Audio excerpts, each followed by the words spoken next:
प्यारे मित्रों, स्वागत है आप सभी का अपना प्यारा सा YouTube channel star global study में।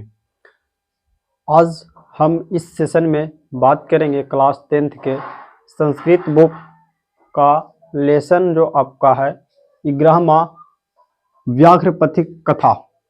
ये संस्कृत का है मेरा दोस्त। आज के हम इस सेशन में बात करने वाले हैं इनकी हिंदी अर्थ की, अर्थात इस सेशन में हम आपको डिटेल्स में इस कहानी के सारांश को समझाने वाला है और मेरे दोस्त most VVI objective plus subjective भी बताएंगे। तो जुड़े रहिएगा हमारे साथ अंत तक। इस सेशन में आपको इस पार्ट से दावा करते हैं कि कोई भी क्वेश्चन आपसे परे नहीं रह सकता है, अर्थात आप इस सेशन में अच्छे तरीके से अध्ययन कर लीजिए और हम अपने सेशन को स्टार्टिंग करते हैं। मेरे दोस्त, आज जो हमारा सेशन है वो संस्कृत बुक का है और इसके जितने भी पिछले चैप्टर है हमने उसमें ऑब्जेक्टिव प्लस सब्जेक्टिव के साथ साथ हिंदी अनुवाद कर चुके हैं। आप नहीं देखे हैं तो नीचे जाकर के डिस्क्रिप्शन से आप जाकर वहां पे पूरा का पूरा वीडियो है, आप देख सकते हैं। मेरे साथियों, अगर आप न्यू स्टूडेंट हैं तो आपके लिए हम संस्कृत का 10 चैप्टर बहुत ही अच्छे तरीका से ऑब्जेक्टिव प्लस सब्जेक्टिव बना करके डाल दिया गया है अपना YouTube channel star global study के तहत। आप उस पे जाकर के देख सकते हैं। हमारी अनुभव से यह पता चलता है कि अगर आप सारे डाले गए वीडियो को देख लेते हैं तो 60 से 70 नंबर आपके होंगे मेरे दोस्त। 40 प्लस ऑब्जेक्टिव पूछे जाएंगे, इसी 12-14 चैप्टर जो भी है मेरे दोस्त। 16 नंबर के पूछे जाएंगे, 2-2 नंबर के, जो आपको याद करने की आवश्यकता नहीं है। बस आप सारे लेक्चर देख लीजिए, आपके लिए बहुत ही लाभदायक होगा बोर्ड एग्जाम क्लास 10th के लिए। तो मेरा दोस्त, अब हम अपने व्याघ्रपति कथा को समझते हैं। देखिए मेरे दोस्त, इस ये जो है एक लोभी व्यक्ति की कहानी बताया गया है। इसमें यह है, देखिए आपका अध्याय ही ऐसा है व्याघ्र। देखिए वाघ के नाम आप सुने होंगे, तो बाघ को संस्कृत भाषा में यहाँ पे हम व्याघ्र कहते हैं मेरे दोस्त। ये बात आपको क्लियर रहना चाहिए, ठीक है। अच्छा, पथिक क्या है? पथिक जिसको आप राहगीर कहते हैं, राहगीर जो खेतों में मेरा दोस्त काम करते हैं। गरीब लोग खेतों में क्या करते हैं? काम करते फिरते हैं, उनको हम राहगीर कह सकते हैं। कहानी इन्हीं दोनों पर बनाया गया है। कथा का अर्थ होता है मेरा दोस्त, कथा का अर्थ होता है कहानी। कहानी है ना, कहानी जैसे दादी सुनाती ना, उसी प्रकार ये कहानी है। ये सारे चैप्टर आपको रटने लायक नहीं है हमारे समझ से। आप सिर्फ कहानी को डिटेल से सुनिए, आपको ना तो ऑब्जेक्टिव छूट पाएगा और ना ही सब्जेक्टिव। मेरे दोस्त, आज के हम इस सेशन में अच्छे तरीके से बारीकी तरह से हिंदी अर्थ को समझने वाले हैं। तो चलिए हम आपको एक अच्छे क्वालिटी में बताने वाले हैं। तो सबसे पहले बाघ का यहाँ पे संस्कृत में है। पथिक मतलब समझिएगा राहगीर जो खेतों में काम करता है। कथा में कहानी। मेरे दोस्त, कहानी कुछ ऐसा होती है कि आपको हम सबसे पहले शॉर्ट तरीके से बता देना चाहे हैं कि इसमें मुख्य रूप से एक लोभी व्यक्ति, जिसको हम पथिक यहां पे प्रयोग करेंगे, उसका बारे में वर्णन किया गया है। एक पथिक होते हैं जो बाघों के बातों में आकर के, यानी व्याघ्र के बातों में आकर के अपने ज्ञान को ज्ञान की तरह उपयोग नहीं करते हैं।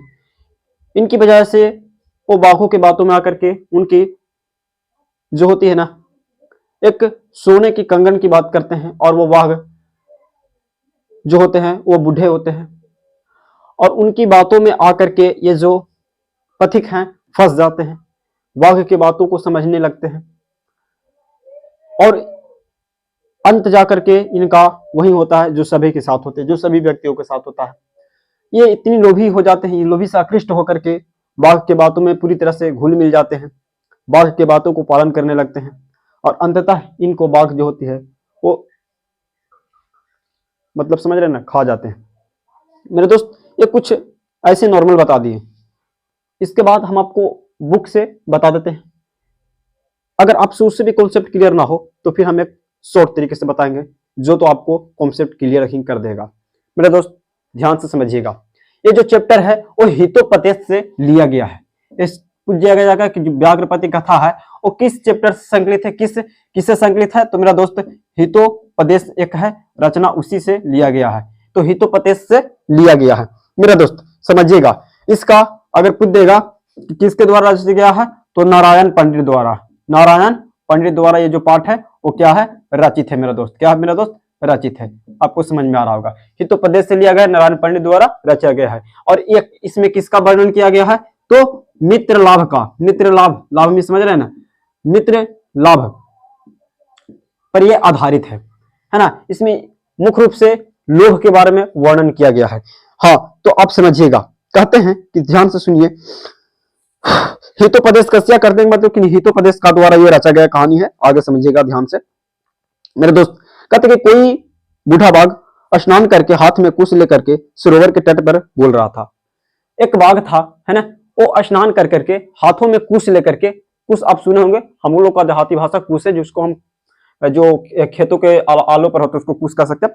वो स्नान, एक बूढ़ा बाघ का स्नान कर करके अपने हाथों में कुश लेकर के सरोवर के तट पर, अर्थात सरोवर में जिसको हम तालाब कह सकते हैं, उसके तटों पर क्या किया था, लेकर के बैठा था। कौन, बूढ़ा बाघ मेरा दोस्त, आगे समझिएगा। और बाघ में क्या बोल रहा था, क्या कि हे बटोहिया। देखिए बटोहिया किसी राहगीर के शब्द के प्रयोग कर रहा है। ये बाघ जो है, यह सोने का कंगन ले लो, हाथ में लिया हुआ कुश, लेकिन कह रहा है क्या कि यह सोने के कंगन को ले लो। ऐसा कौन रहा बोला मेरा दोस्त, जो इसमें सारी बातें बोल रही है वो आपका बाघ है, यानी बाघ बोल रही है। तो आगे देखिएगा, तब लोभ के, कहते ना कि लोभ एक ऐसी चीजें हैं जो आपको ज्ञान रहते भर में भी अज्ञानता की ओर ले जाती है, ये लोभ बताता है मेरे दोस्त। ये जो पथिक है इसके साथ भी कुछ इसी प्रकार से घटना घटता है। कहता है कि यह भाग्य से ही मिलता है। एक पथिक जिसके बारे में बात किया गया मेरे दोस्त, ये फंस जाता है। ये कहता है कि उसको भाग्य नजर आने लगता है, वो सोचने लगता है कि ये भाग्य से ही संभव है, किंतु इसमें से आगे पैर बढ़ाना उचित नहीं है। अब जो पथिक यहाँ पे फंस गया, वो कह रहा है कि भाग्य से तो है, परंतु हिंसक जानवर जो मनुष्य को खा जाता है, जंगली जानवरों को खा जाता है, वैसे जानवरों पर विश्वास करना उचित नहीं होगा, ऐसा व्याघ्र जो व्याघ्र के प्रति पथिक सोच रहा है। उसके बाद होता क्या है कि किंतु इसमें आगे पैर बढ़ाना उचित नहीं, कह रहा है कि अगर हम आगे कदम बढ़ाएं तो हमारे लिए उचित नहीं होगा, ऐसा मन में सोच ही रहा है कौन, पथिक। क्योंकि अनिष्टकारम दृष्ट मिष्ट लाभ, देखिए कर रहा कि अनिष्टकारम दुष्या से इष्ट लाभ होने पर भी उसका, कह रहा कि जो लाभ है वो दुष्ट है, दुष्ट। ऐसा पथिक सोच रहा है कि मिष्ट लाभ जो है ना मित्र, जो लाभ से दिया गया पाठ है, जो कह रहा है कि लाभ है उसको ये दुष्ट है, अच्छे इसको नहीं मार रहे हैं। मनोहर मूर्ति का परिणाम सुलभ, कहता है कि शुभ कारक नहीं होता। कह रहा है मेरे दोस्त कि किसी भी क्रिया के बिना आप किसी के प्रति काम नहीं किए और आपको फ्री में कुछ ऐसा चीज दिया जाए जिसकी मूल्यता अधिक हो, आपको कहीं ना कहीं संकोच होगा, आपको कहीं ना कहीं डर लगेगा कि क्या यह हमको ग्रहण करना हो सकता है, अच्छे हो सकते हैं, कहीं इसमें खतरा तो नहीं, ऐसा पथिक सोच रहा है मेरा दोस्त। आगे देखिएगा, जहां विष का मिश्रण पड़ा रहता है। देखिए जब भी आपको कोई भी व्यक्ति हो फ्री में कुछ भी दे रहा है, इसके पीछे कोई भी बहुत बड़ा रीजन होता है। पथिक भी अपने मन में यही सोचता है कि जो बूढ़ा बाघ है वो कंगन दे रहा है, सोने का कंगन दे रहा है, भाई अमूल्य चीज है, बहुत इसका मूल्य बहुत ज्यादा है, मूलता चीज है ना। कह रहा है कि जहां विष का मिश्रण पड़ा रहता है अमृत भी मृत्यु के कारण बन जाती है। देखिए कह रहा है, ऐसा पथिक सोच रहा है कि जहां पे विष पड़ा रहता है ना, विष वो अमृत भी होती है ना, तो वो मृत्यु के कारण बन जाता है। अर्थात इसका अर्थ समझिएगा, अब जो वो बाघ था वो लिया था सोने का कंगन, ऐसा बताया गया कि सोने के कंगन था, है ना। अच्छा अब आप ही बताइए, कोई ऐसा व्यक्ति हो जो बहुत गरीब हो, अगर उसको सोना के कंगन दिया जाए तो उसको जीवन में वो अमृत की तरह काम करेगा, जीवन जीने में उसके लिए कितना बहुत बहुत ज्यादा ये लाभ करेगा, है ना। परंतु ये विष की तरह बन जाता है, मृत्यु के कारण भी बन सकता है। इसका कहने का अर्थ यही है, अगर वो पथिक को सोना देगा तो अमृत के समान उसको फील होगा, परंतु वही तो विष के समान भी बन जा सकता है। ये पथिक ऐसा सोच रहा है, आपको समझ में आ रहा होगा। कह रहा है कि जो मृत्यु का कारण बनता है, वैसे दृष्ट मनोरथ कर रहा है कि पुराने पर भी परिणाम सुख कारक नहीं होता। कह रहे हैं कि जो बिना कर्म किए फल मिलता है वह शुभ नहीं होता है, सुख वैसा सुख कारक नहीं होता है। ऐसे सोच रहे हैं पथिक कि हमने कुछ किया नहीं और ये जो है इतने बड़ा उपहार दे रहा है, इसके पीछे बहुत बड़ा रीजन है। ऐसे पथिक अपने मनों में विचार ही कर रहा है। कहता किंतु सभी जगह धन अर्जन की प्रवृत्ति संदेह अस्यप्न होता। कह रहा है यहाँ पे कि पथिक सोच रहा है कि कहीं पर भी धन अर्जन करने में संदेह उत्पन्न होता है, मन में हिचक आती है। ये ऐसा पथिक सोच रहा है कि कहीं भी अगर हम धन अर्जन करने जाते हैं, कहीं भी हम अगर धन अर्जन करने जाते हैं तो वहां पे हमको संदेह उत्पन्न होता है। ऐसा किसने बोला था मेरे दोस्त? पथिक ने बोला था, ऑब्जेक्टिव में पूछा गया। तो कहीं भी धन मतलब होता है रुपया पैसा जो भी हो, अगर उसको आप अर्जन करते हैं, अपने पास लेते हैं ना, तो उसको पीछे संदेह होता है। खास करके तब जब आप किसी को कोई मदद नहीं किए हो, किसी को कुछ दिए नहीं हो, फ्री में आपको दिया जा रहा है, तो खासकर आपको संदेह उत्पन्न होगा उस वस्तु को, उस जो भी यहाँ पे तुमको दिया जाए उसको ग्रहण करने में संदेह उत्पन्न होती ही होती है मेरे दोस्त। आगे देखिए, पहले उसके निरूपण कर लेता हूं। माने निरूपण करने का मतलब है कि पहले जांच पड़ताल कर लेता हूं कि किस लिए भाई तू हमको दे रहा है, और किसी को भी तू दे सकता था, परंतु यह बाघ द्वारा रचा गया एक कुचित षड्यंत्र था जिसके द्वारा बाघ अपना भोजन बनाने के प्रयास कर रहा था। अंततः वही होती है मेरे दोस्त। आगे बढ़िए। प्रकट होकर वह बोला तुम्हारा कंगन कहाँ है। देखिए अब जो पथिक है वो बाघ के समीप गया और बोला तुम्हारा कंगन कहाँ है मेरा भाई। बाघ हाथ फैलाकर दिखाता है, और बाघ है ना जो पूछेगा कि इस वाला जो पाठ में बटोहिया जो है वो किसके लिए प्रयोग किया गया है, तो राहगीर के लिए। राहगीर कहने का अर्थ ये है मेरा दोस्त कि पथिक के लिए शब्द प्रयोग किया गया था। कौन सा शब्द? बटोहिया। कहता है कि बटोहिया बोला। बटोहिया कौन बोला? बटोही कहने के मतलब है कि पथिक ने बोला। क्या बोला पथिक ने? कि तुम हिंसक पर कैसे विश्वास किया जाए, बोल रहा है। पास जाकर के बोल रहा है कि तुम हिंसक जानवर हो, किसी जानवर कितना बड़ा बड़ा जानवर को मार करके खा जाए तो हमें भी खा जाएगा, तुम पर हम कैसे विश्वास करें। अब विश्वास दिलाने के लिए बाघ ने बोला। आप कहिएगा कि बाघ बोल सकता है, परंतु ये कहानी है, आपसे ऑब्जेक्टिव सब्जेक्टिव बनाइए, निकलिए यहां से मेरा दोस्त। उतना आपको लाफा से शूटिंग नहीं करना है। कहता है ना कि अरे बटोहिया सुनो, पहले जमाने में, अब बोल रहा बाघ कि अरे बटोहिया तू सुनो, पहले मैं जमाने में ना दुराचारी था, अर्थात अनेक गाय अनेक मैंने उसका वध किया था, बदमी से मार करके खा जाना। मेरे पुत्र मर गए और मेरी पत्नियां भी चली गई, मैंने उसका पुत्र भी मर गया, उसका पत्नी भी चला गया, अर्थात मैं वंशहीन हो गए। वंशहीन करने के मेरा दोस्त तब पूछा जाएगा ऑब्जेक्टिव कि वंशहीन कौन था, तो मेरा दोस्त वंशहीन कौन था? वंशहीन कौन था? वाघ था, है ना। वंशहीन कौन था? बाघ था। कहता है कि सारा हमारा चला गया, पत्नी भी चली गई, मेरा बाल बच्चा चल गया, अर्थात मैं वंशहीन हूं। उसके बाद किसी धार्मिक ने, है ना, जो धर्म को मानता हो, ने मुझे उपदेश दिया। कौन सोच रहा है? कौन बोल रहा है? बाघ बोल रहा है।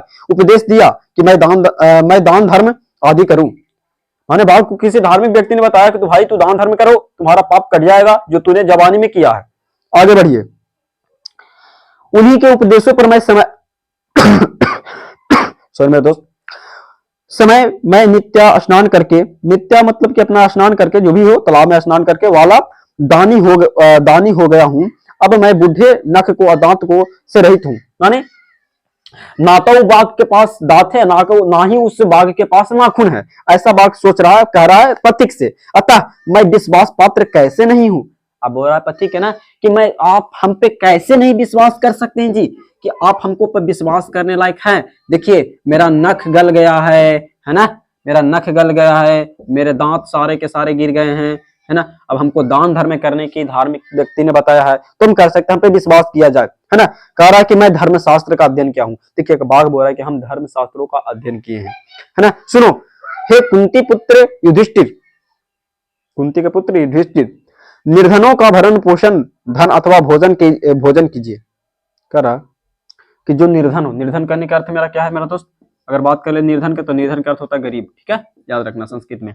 तो निर्धन यानी गरीब, भरण पोषण मतलब उसका जीवन यापन करना, धन अथवा भोजन कीजिए, धनियों को धन मत दीजिए। ऐसा बाघ ने कहा कि कहा गया है किसमें? हे कुंती पुत्र युधिष्ठिर के यहाँ पे एक शब्द प्रयोग किया गया कि बताइए जो धनी है ना, जो व्यक्ति अमीर है ना, उसको धन मत दीजिए। ऐसा बाघ बोल रहा। कारण क्या है? कह रहा है बाघ, देखिए कितनी जवाबदार अच्छे बात बता रहा है पथिक को कि दवा रोगी के लिए है। जो व्यक्ति रोगी नहीं है उसके दवा का कोई आवश्यकता नहीं है। ऐसा कौन बोल रहा है मेरे दोस्त? पथिक, सॉरी बाघ बोल रहा है। बाघ बोल रहा है मेरे दोस्त कि दवा उसे चाहिए, रोगी के चाहिए, निरोगी के दवा की कोई आवश्यकता नहीं है। ऐसा किसने बोला? बाघ ने बोला। आपको याद रखना है ना। तो कह रहा कि क्या लाभ, देना ही अपना कर्तव्य है। इसे निस्वार्थ भाव से जो दान उपयुक्त देश, स्नान और काल समय में दिया जाता है, पात्र को विचार अनुमुख उपकार को जन्म दिया जाता है, वह सात्विक दान का था। देखिए कहां पे पूछेगा आपसे ना, तो हम तो पढ़ गए स्पीड में, लेकिन आपको समझाते हैं। देखिए पूछेगा कि सबसे पहले क्या आपको पता है सात्विक दान क्या है? सात्विक दान होता है मेरा दोस्त जो अच्छे काल में, है ना, स्नान करके और अच्छे पात्र और अच्छे, देखिए अच्छे अच्छे यहाँ पे बहुत सारा है, अच्छे समय होना चाहिए, है ना, निस्वार्थ। आप याद रखना निस्वार्थ मतलब कि अगर आप कोई भी वस्तु अगर किसी को भी आप दान करते हैं तो अगर आप उसमें स्वार्थ नहीं रखते हैं तो उसको निस्वार्थ करते हैं। और ये सारे क्रियाकलाप कर अगर किसी भी को भी आप दान देते हैं तो उनको हम सात्विक दान कहते हैं। अच्छे समय अच्छे काल में देना, है ना, स्नान करके निस्वार्थ। अगर आप किसी को कुछ दे रहे तो आपके पीछे उसके पीछे आपका कोई स्वार्थ नहीं है तो उसको हम क्या कहेंगे? निस्वार्थ। मेरा दोस्त ऐसे दान को सात्विक दान कहते हैं। आगे बढ़िए। आगे हमारा है कि अतः इसे सरोवर में स्नान करके यह सोने का कंगन ले लो।